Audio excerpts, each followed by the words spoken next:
नमस्कार students, viva on ribs के इस नए वीडियो में आपका स्वागत है। इस वीडियो में रिब्स के बारे में जो भी इम्पोर्टेंट वाइवा क्वेश्चन हो सकते हैं उसके बारे में हम देखेंगे। रिब्स और उनके रिलेटेड डायग्राम्स मैंने इस वीडियो के लिए ह्यूमन ऑस्टियोलॉजी पीपी पब्लिशर्स की बुक से लिए हैं, जो मेरे द्वारा ऑथर्ड है। अगर हम रिब्स केज को देखें तो हम पाएंगे कि रिब्स केज दोनों साइड में 12 रिब्स से मिल करके बनती है। और इस रिब केज के ऊपर आपको पहला जो क्वेश्चन हो सकता है कि रिब्स किस तरह की बोन होती हैं, उनका क्लासिफिकेशन अगर आप पूछें कि रिब किस तरह की बोन होती हैं तो आप कहिए कि वो फ्लैट बोन होती हैं। और रिब के क्लासिफिकेशन को, क्योंकि वो दोनों तरफ 12 रिब्स होती हैं राइट और लेफ्ट साइड में, तो आपसे पूछा जा सकता है कि रिब्स को आप किस तरह से क्लासीफाई करेंगे। तब आप कहिए रिब्स को हम दो विभिन्न प्रकार से क्लासीफाई कर सकते हैं। पहले क्लासिफिकेशन में जो 12 रिब्स हैं एक साइड में, उसमें से 1 से लेकर 7 नंबर तक की रिब, जहां मैं पॉइंटर घुमा रहा हूं, ये 1 नंबर की रिब है जो कि टॉप की रिब है। उसके साथ 7 नंबर की रिब तक, इन रिब्स को 1 से 7 तक हम ट्रू रिब्स बोलते हैं। और ट्रू रिब्स के बाद 8 से 10 नंबर तक की जो रिब्स हैं, ओके, उन्हें हम फॉल्स रिब्स बोलते हैं। जैसे कि 8, 9 और 10 रिब। ओके, ये है 8 रिब्स, ये है 9वीं रिब्स और ये 10वीं रिब्स है। 1 से लेकर के यहाँ तक 7 तक की रिब्स, ओके, ट्रू रिब्स कहिए। और उसके बाद 8, 9th एंड 10th को फॉल्स रिब्स कहिए। उसके बाद बची हुई 2 ribs, okay, 11th and 12th ribs हैं, उनको हम फ्लोटिंग रिब्स बोलते हैं। दूसरी तरह आप बताइए कि दूसरी तरह के क्लासिफिकेशन में हम रिब्स को एटिपिकल और टिपिकल के रूप में डिवाइड कर सकते हैं। एटिपिकल रिब जो होती हैं वो एक दूसरे से विभिन्न होती हैं, आपस में एक दूसरे से मिलती नहीं हैं, उनका स्ट्रक्चर, एनाटॉमिकल स्ट्रक्चर, और वो रिब होती हैं एक नंबर 1, नंबर 2 रिब्स, ओके, और 10, 11 एंड 12। ओके, 11 एंड 12 ये पीछे छिपी हुई हैं, 12 ये वाली रिब है। इस तरह से 1, 2, 10, 11 और 12 नंबर की रिब्स, ओके, एटिपिकल है। जबकि रिब नंबर 3, ओके, इसमें 2 भी इंक्लूडेड है, रिब नंबर 3 से लेकर के रिब नंबर 9 तक की जो रिब्स हैं उन्हें हम टिपिकल रिब्स में क्लासीफाई करते हैं, क्योंकि उनका एनाटॉमिकल स्ट्रक्चर जो है वो एक दूसरे को रिजेंबल करता है।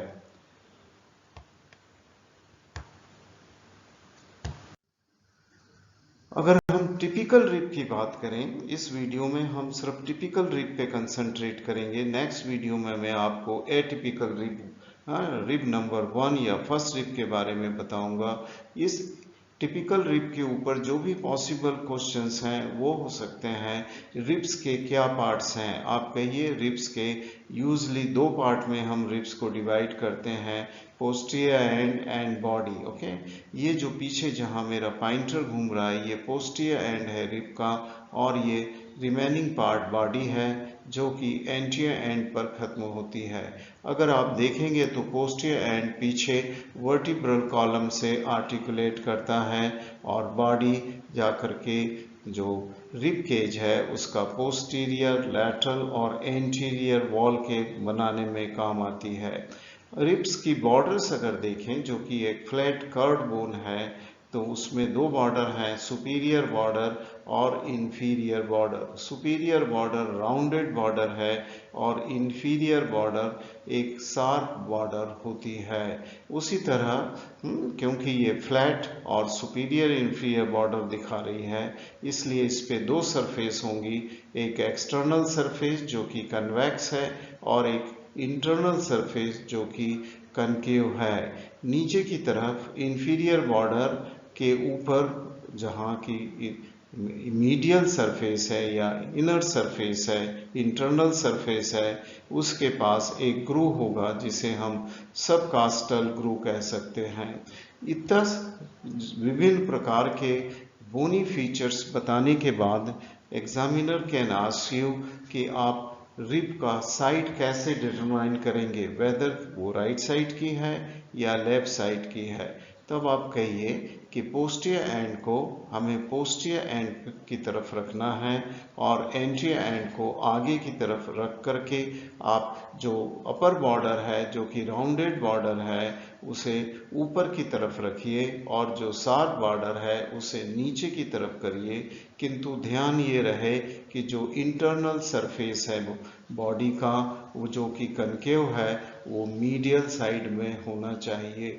इस 3 फैक्ट के बाद आपको उसकी रिब की साइड डिटरमाइन होगी। तो ये 3 फैक्ट आप बताइए कि साइड कैसे डिटरमाइन की जाती है। उसी तरह जब वो पूछें कि इसको एनाटॉमिकल पोजीशन में रख के बताइए तो ध्यान रखिए कि पोस्टियर एंड को पोस्टियर एंड की तरफ रखिए, एंटीरियर एंड को एंटीरियर साइड में, कनकेविटी को मीडियल साइड में। पर यह ध्यान रखिए कि जो एंटीरियर एंड है वो पोस्टियर एंड से काफ़ी नीचे की ओर होता है। ओके, और जो पोस्टियर एंड है वो ऊपर की ओर और एंटीरियर एंड काफ़ी नीचे की ओर होता है क्योंकि ये टिल्टेड और ट्विस्टेड बोन होती है। अब कुछ क्वेश्चन उसके आई मीन टू से बोनी फीचर्स पे हो सकते हैं। फॉर एग्जाम्पल वो पूछ सकते हैं बोनी फीचर्स में कौन कौन से फैसेट होते हैं।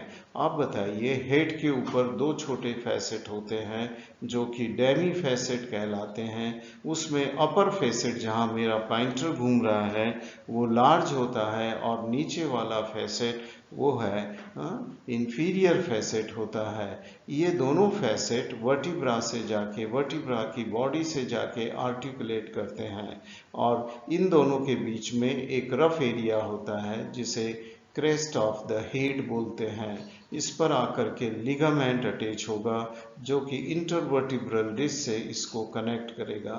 उसी तरह हेड के बाद एक नेक होती है और नेक की अपर बॉर्डर शार्प होगी। नेक की 2 सरफेस होंगी, एंटीरियर एंड पोस्टीरियर सरफेस।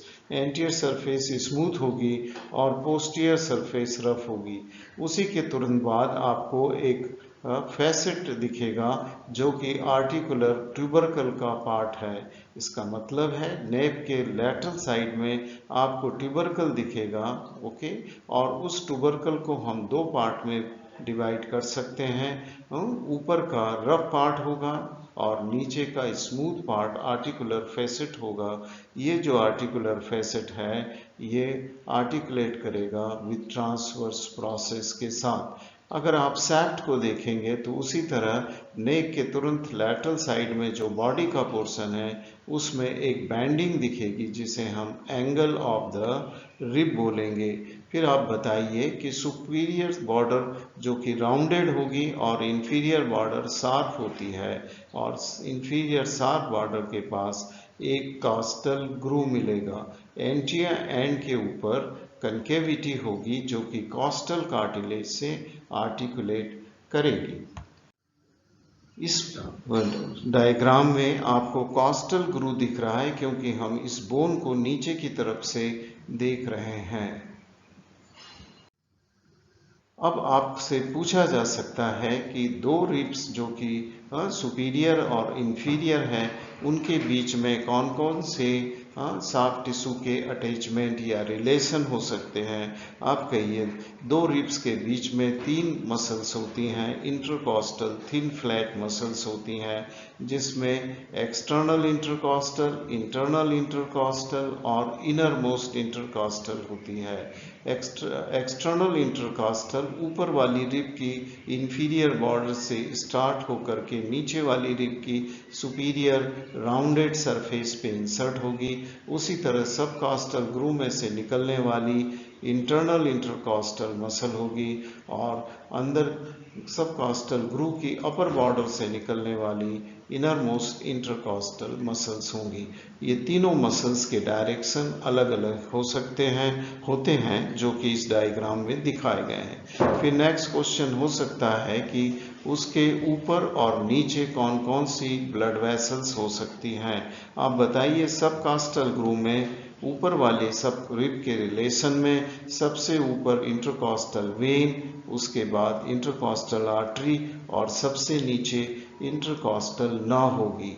पर उसी तरह नीचे वाली रिब के ऊपर कोलेट्रल ब्रांच, इन्हीं की कोलेट्रल ब्रांच होंगी और उनका अरेंजमेंट का डायरेक्शन रिवर्स हो जाएगा। जैसे सबसे ऊपर होगी नर्व, फिर आर्टरी और सबसे नीचे होगी वेन। और अंदर की तरफ ये जो ग्रीन लाइन में इंडिकेटेड है वो है पैराइटल प्लूरा। इंटरकॉस्टल मसल्स और रिब के रिलेशन के अंदर होगा। तो ये जो फीचर्स थे ये एक टिपिकल रिब के फीचर थे जो कि हमने 3 से 9 रिब के बीच में जो कि कॉमन फीचर्स होंगे। वीडियो को ऑब्जर्व करने के लिए आपका धन्यवाद। नेक्स्ट वीडियो एटिपिकल रिब जो कि फर्स्ट रिब है, जो कि हमेशा पूछी जाती है, उसके ऊपर बेस्ड होगा।